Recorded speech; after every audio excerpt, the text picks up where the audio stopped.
Sean Payton is going to be the next head coach of the Denver Broncos. Joining me to break it down, Tyler Sullivan, a.k.a. Sully. What's up, buddy? It's always a treat to do 2 podcasts with you in one day, Will. And I love it when it's an emergency one as well. You're going to get a third one, probably, because there's some more coaching news. We will get to that in a minute.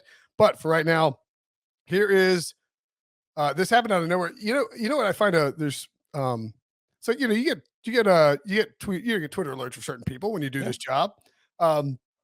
If you're messing around in your DMs, you can like sometimes, like if you're just messing around on Twitter, sometimes your like alerts will disappear off your phone. And so our boss CK was like, emergency. He's like, here we go. I thought he was making fun of me for asking like what we needed to wear at the Super Bowl. No, he's like, here we go with the emergency podcast. And so yeah, it happened kind of quickly, as it does. Joining us to jump in on the topic, by the way, John Breech in a second. What's up, Breech? Take your time. Hey guys, get ready. Long time no see. Long time no see. Been a while. So here's the deal.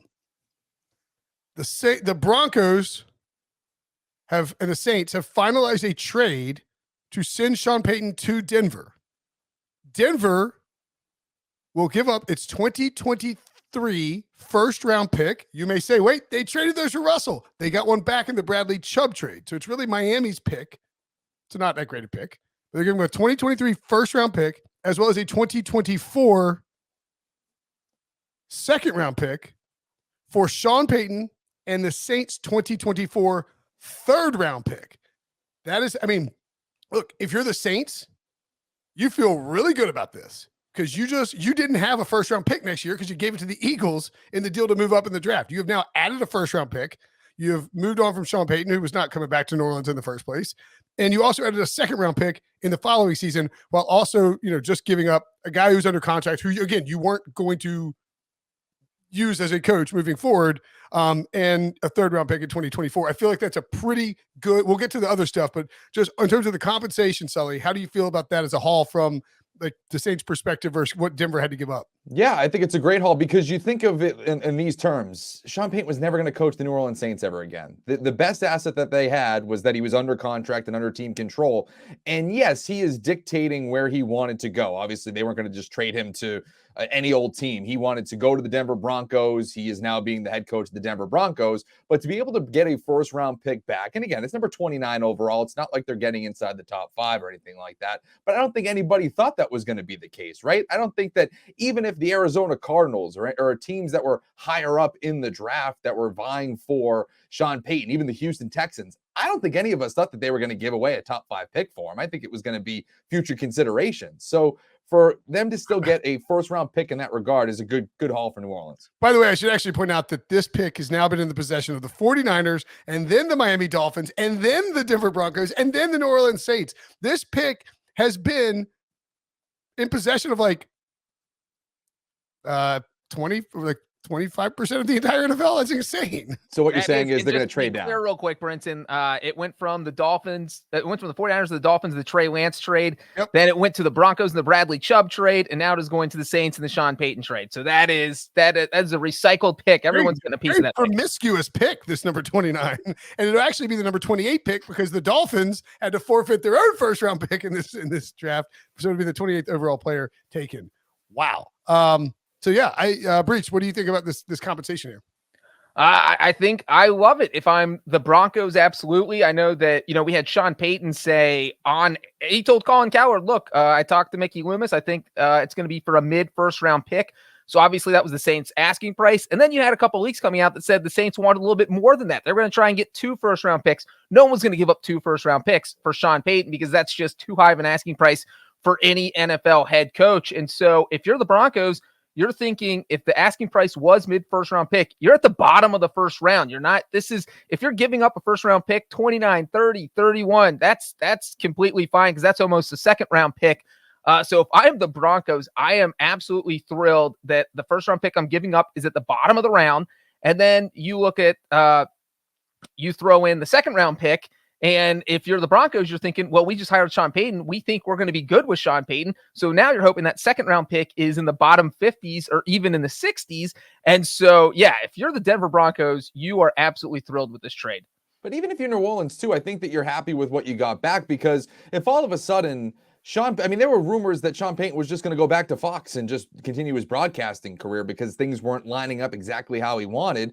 And now if you're New Orleans just sitting there with a huge asset and Payton just basically on the shelf, at least now you are getting something that you can use for 2023 and beyond in draft picks. And first, not that 29 can produce, it's not as bona fide as a top 10 pick, but you could still find a legitimate stud there that could be a cornerstone for your franchise for years to come.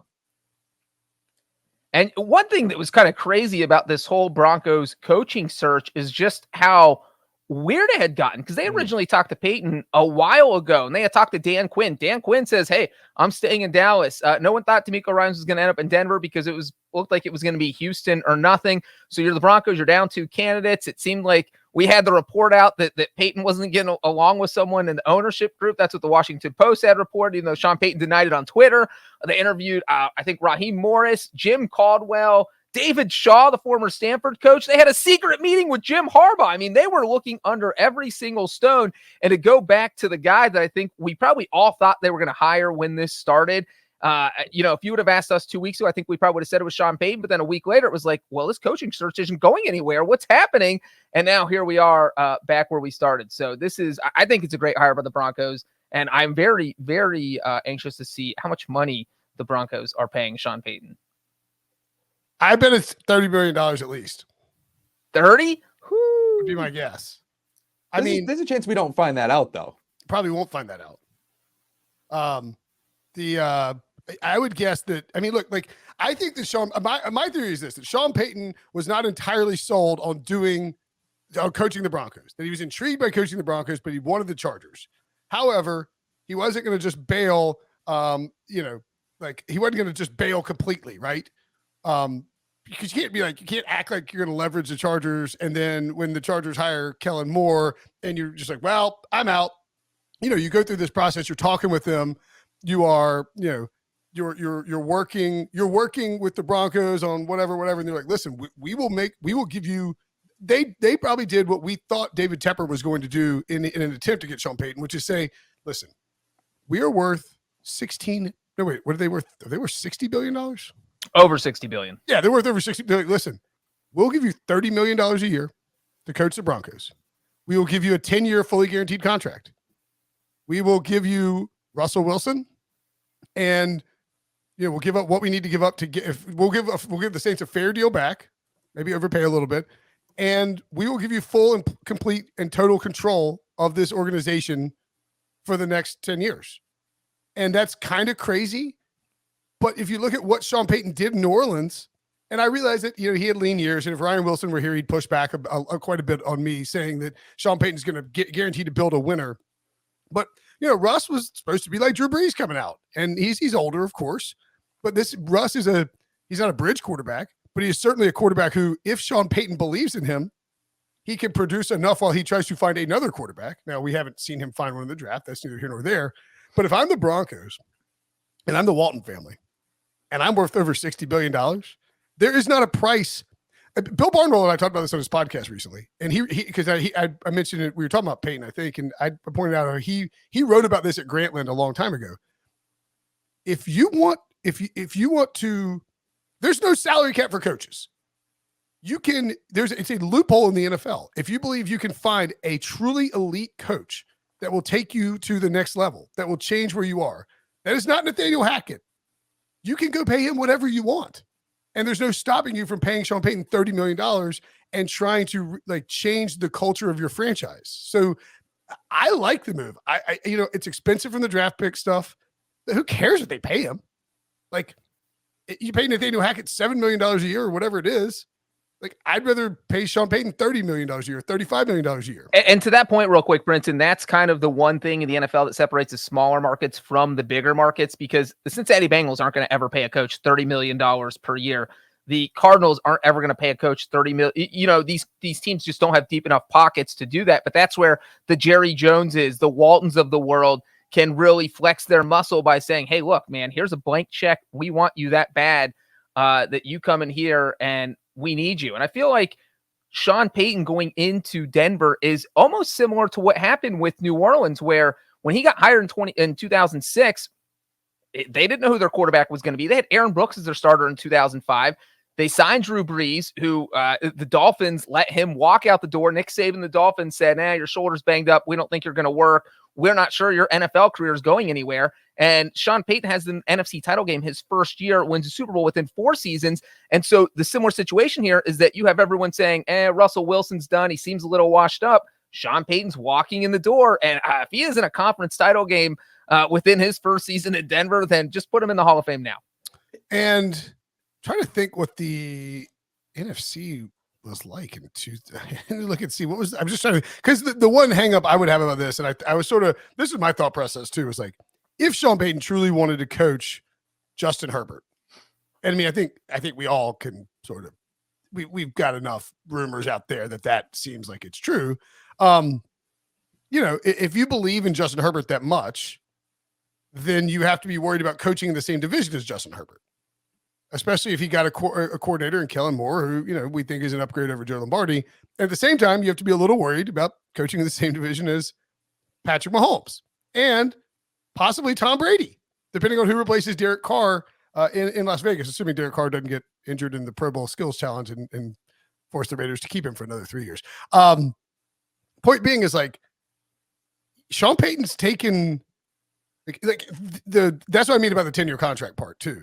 Like, you can't take this job expecting to guarantee you are going to win division titles in the next year, 2 years, 3 years, even if Russell Wilson's play improves dramatically, and you could be in the mix for him.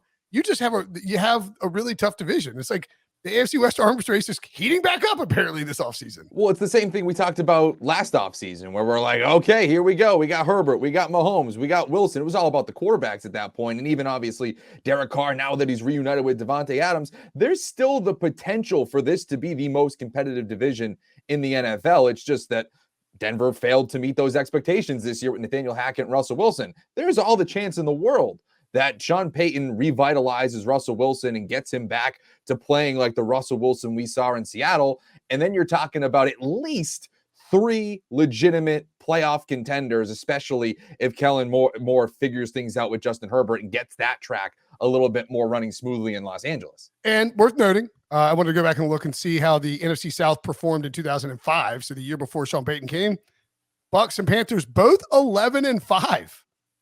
I mean, good teams, really good teams. Falcons 8-8 and the Saints 3-13 flipped the very next year when Sean Payton showed up. So, I don't think we're going to see the Chiefs in charge. I mean, I think with Sean Payton, my whole thing about Russell Wilson in this Sean Payton stuff is that I was out on Russell Wilson, but if Sean Payton's going to be in on Russell Wilson, that really changes my mind, because I'm a again, Ryan Wilson will push back on it. I'm a big Sean Payton guy. I think he's one of the smartest offensive minds of the last 20 years. If he's in on a quarterback, and look, he's made some mistakes. He was, in on Taysom Hill, obsessed with Taysom Hill. But, if he's in on Russell Wilson, then I'm not going to be selling Russ quite as aggressively as I was before, because if Sean Payton thinks he can fix Russ, I sort of trust Sean Payton in that regard.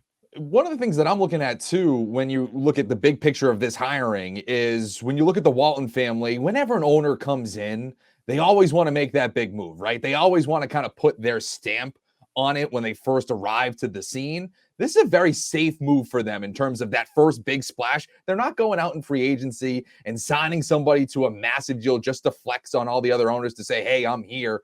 This is a move where you're saying, okay, I'm establishing this situation with Sean Payton as our head coach. We'll make our big splash this way. To me, that is something, if you're a Denver Broncos fan, you can almost have a little bit of sigh of relief, because you knew a big move was coming to some degree, whether it was a trade or in free agency. This is a little bit safer because they're not going to be attached to somebody in terms of salary caps if things don't work out. To me, this is a guy that can improve your ceiling immensely, and it won't really necessarily kill you like a bad free agent signing could have.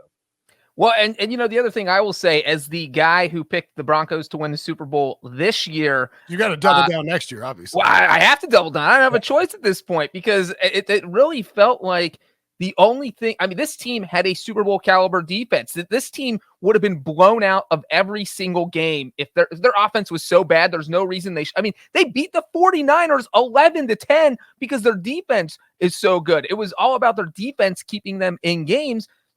And so you add Sean Payton to the mix, and look, we can blame a lot of this on Nathaniel Hackett and Russell Wilson, but the Broncos dealt with a lot of injuries. I mean, Randy Gregory was injured, Javonte Williams, Tim Patrick, Garrett Bowles. I mean, that's your starting left tackle. And so when you're missing all of these guys due to injuries while trying to work in a new quarterback who is trying to figure out a new coach's offensive system, that's just destined for failure. So if the defense plays as well as it did this past season, and if Sean Payton can just squeeze anything out of Russell Wilson, I am not going to fall on my face and say they can win the Super Bowl, but I will say that this team can absolutely contend for a playoff spot if Sean Payton works his magic. Okay, so let's give out a grade for the hiring of Sean Payton in Denver. Breech is our resident Denver homer. We can start with you. Yeah, I am going to give it an A-. I don't think it's not perfect. You're putting all your eggs in the Sean Payton basket because you had to trade to get him. This isn't signing a coach off the street, and so there's part of this that says it could backfire. But I am mostly into this. And again, as the guy who was high on the Broncos this year, I think this was the one thing they were needing was a veteran leadership, a guy who has proven success in the NFL, a guy who has won a Super Bowl. And I expect the Broncos to be much, much better than they were this past season, which I guess isn't a huge prediction since they can't be much worse. Yeah, I give it an A just because you can't afford to mess it up again. You don't have the time in Russell Wilson's career. You don't have the time to figure things out with the first-year head coach. You can't go down that road again like you did with Nathaniel Hackett. And so if you're not going to go down that road, what other options were you really left? What other veteran head coaches with prior experience that you felt confident in were really left on the market? And most of them, in my mind, and I'm just thinking off the top of my head, most of them feel like they're on the defensive side of the ball. And like Breech was saying, you're already kind of set there. The big issues with this team were on offense, and Payton was the key to figuring this out. And obviously it remains to be seen, but he is going to give you your best shot to figure it out, to right the ship and actually contend in the foreseeable future. I was going to give it an A+, but I'm going to go A- instead. And here's why. The A+ is based on the fact that the Broncos, again, were in a terrible spot, had one of the worst performances, probably the most disappointing team in all of football in 2022, right? I mean, clowns like Breech, people like Breech picked them to win the Super Bowl, and they were a disaster. They're giving away a top 5 pick because they traded for Russ. Seahawks made the playoffs. Nathaniel Hackett fired midseason. They couldn't even let him ride it out. And this new ownership group, I like the flex. I like the idea that you say there's a little bit too of what David Tepper didn't do when he paid Matt Rule a ton of money, which is he went out and he's saying, I am like the Walton family saying, we don't know what we don't know.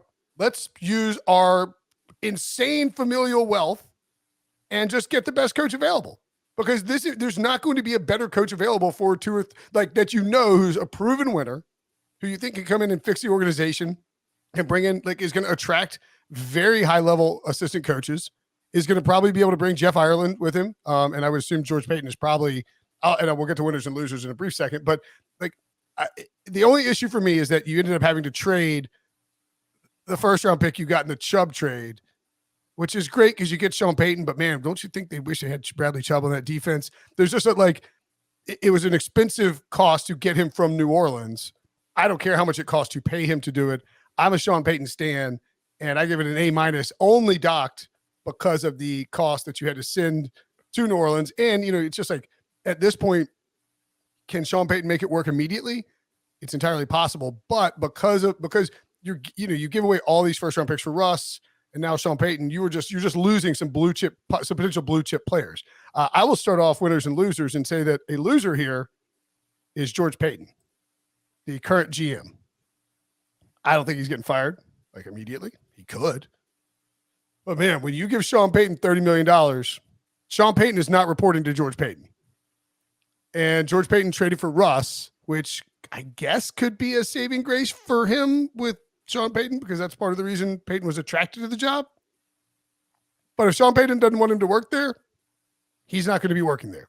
And I would guess that after this 2023 season that Jeff Ireland becomes the full-time GM in Denver, if I had to guess, if not sooner. Sully, do you have a winner or loser? I'll go with loser, and I'll go with the Dallas Cowboys and the Los Angeles Chargers, because I think that in a year from now, they're going to figure out that both of the head coaches that they have currently running their operations are not going to be the guys that they should be centering their franchises around. I think you could probably have said that about Staley this year, and a little bit harder to get rid of Mike McCarthy this year, obviously after making the playoffs and going and winning a playoff game.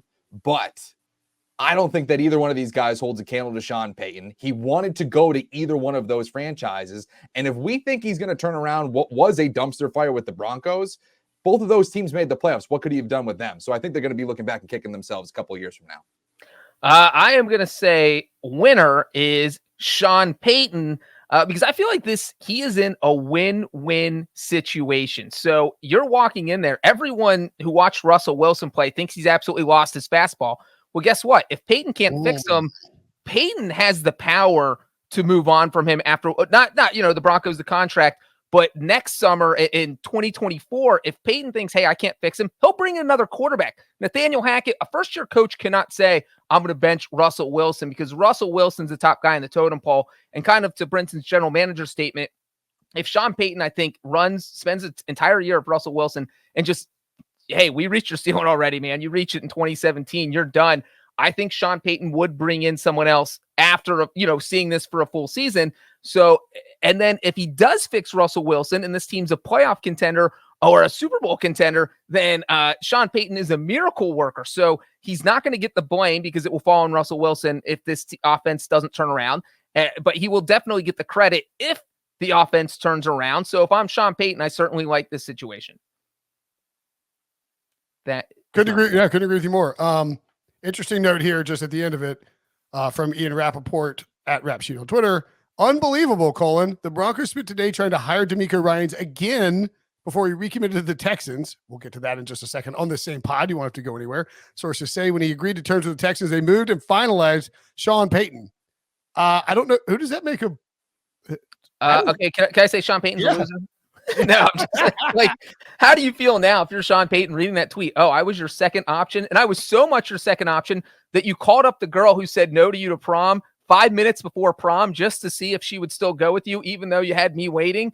I would be a little bit bothered if I saw this and I was Sean Payton. I would say, though, that at least with that, you could say, hey, look, we really want Sean Payton, but he's going to be $30 million a year or $25 million a year, whatever it is he's going to cost. And we know we have to give up some, they've probably already talked with the Saints about what they have to give up. So if you think DeMeco Ryans is going to be a great head coach, and I could see the cost of DeMeco Ryans being, I could see anybody, even a rich, just because of the first round pick, thinking like, okay, maybe we'd prefer the cost, like DeMeco Ryans at just the cost of a first year head coach contract versus Sean Payton at the cost of, acquiring him from the Saints and paying him the exorbitant amount of money that he will be getting paid. Right. I don't think that anybody's going to be, really crying for the Walton family if they have to spend more money, but they're also paying Nathaniel Hackett too. So that is also part of this equation, right? Like they're not only going to spend a boatload of money for Sean Payton, obviously give up those draft assets, but you're paying for two head coaches now, for Nathaniel Hackett to not coach your team, and now for Sean Payton to fix all of the issues that Hackett, displayed over the course of the year. Yeah. I mean, so Sean Payton's first move is going to be trading for Taysom Hill, right? Yeah, he's his favorite player in NFL history. And the one thing I will say about, by the way, this is a weird spot. The GM and the head coach are both named Payton now, but spelled differently. It's very Lemon Meteor points out, whatever that is. Anyway, you got anything else on Sean Payton? I forgot what I was going to say. I mean, if we're talking about a winner, let's just talk about the obvious one, Russell Wilson. Oh, good point. Yes, I agree. I mean, he is coming off an embarrassing year, not just a bad year, an embarrassing year. He was, we just did a meme show that's going to be in the feed here as well. We could have used the Broncos country, let's ride meme all season long, making fun of the Denver Broncos because they just absolutely fell on their face. And a lot of it was due to the poor play of Wilson. He had the lowest completion percentage of his career. I believe it was the lowest passer rating of his career. He did not look like the Russell Wilson that was contending for Super Bowls, winning a Super Bowl at all. We all thought that this team was going to be somebody that legitimately contends for a championship against Patrick Mahomes in the AFC West and Justin Herbert, and it just didn't happen. So now you're getting a guy that has a history with Drew Brees and has a history of winning Super Bowls and being one of the better offensive minds. If anybody can fix you, it's going to be this guy. I would love if Sean Payton ends his first Broncos press conference by saying, Broncos country, let's ride. Be amazing. Yeah, that would be great. All right, let's pivot a little bit into DeMeco Ryans. I mean, I guess that this was like correlated in the sense of the Broncos were desperately trying to get DeMeco Ryans. He said no. They're like, all right, let's go get. Oh, I'll tell you what, we'll take a break and then we'll talk about DeMeco Ryans. How about that? DeMeco Ryans hired by the Texans coming up next after the break.